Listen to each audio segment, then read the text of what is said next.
what that also meant was that it then gave us the opportunity to obtain sponsorship for each of the races. So 7 races held on the race day, and we can each different businesses who pay have the opportunity to have their name on that race, and then they were also associated with the research fundraising.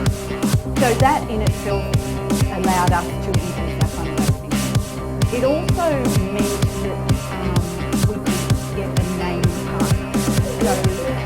So last year, 2016, we were fortunate enough to be our first naming partner, and that was Perfect Jewelry. And that meant that they paid sponsorship funds, which of course went into fundraising, to have their name. So 2016 was Perfect Jewelry. 2017 is our 10th year, and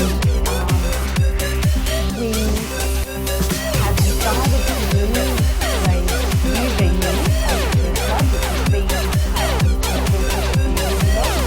we found in 2016 our event sold out in April. We hold that in September.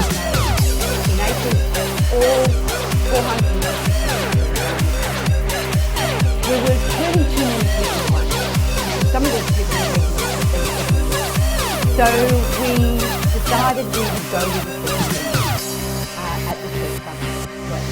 So we had 2 venues, and we had 675 people between the 2 venues last year. However, that is my head. I do this as a volunteer, so in addition to the full-time position I have here, I dedicate hours to that. Why? I think it's a good cause. So it did my head in terms of it meant we had 2 programs to do. We had to source raffle items and auction items with 2 rooms. At home I had 3 rooms now taken up with raffle prizes, etc. So that's why we made the decision to move to this one bigger function. But the challenge for us this year is that the new venue that we're going into is a much bigger space, and it's a very bland space. There's a greater number of women that come along on the day, but there's also a good proportion of men, and men love it. So this year on my bucket list, I'm looking at getting a sponsor that would like to put their name as a brand or logo on our volunteer t-shirts. So the barrier attendants look amazing on Sky Sports News. Our volunteers in our fundraising venues, they have the pink t-shirts on as well that carries the business's logo or brand. So that's an opportunity, but it's also a challenge, because now I have to think about how do we price that? How do we approach and who do we approach in terms of that? We've got to think of synergy as well. So in terms of pricing our fundraising activities on the day, I'll start with our raffle, okay? So we set our raffle fees at $5 each, or 2 for 10, so it still works out at $5 each, or 5 for 10. We also have what we call lucky bits. We price those as $5 as well, and they are extremely popular.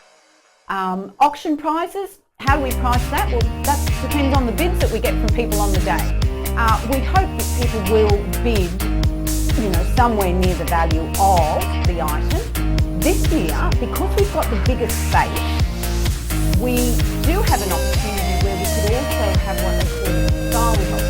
Okay, so we have prizes set out on the table and people put their bid on that. So we hold the event in September. Often I'm asked, why don't you hold it in October? Because that's within the month. However, there's a lot of fundraising in October for Pink Ribbon Function.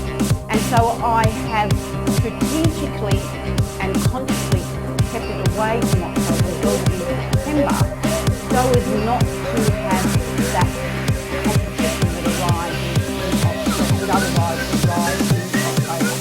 Pink Ribbon Cup race day, early years, $20,000 to $27,000 we raised each year. First year of naming rights, we raised $35,000.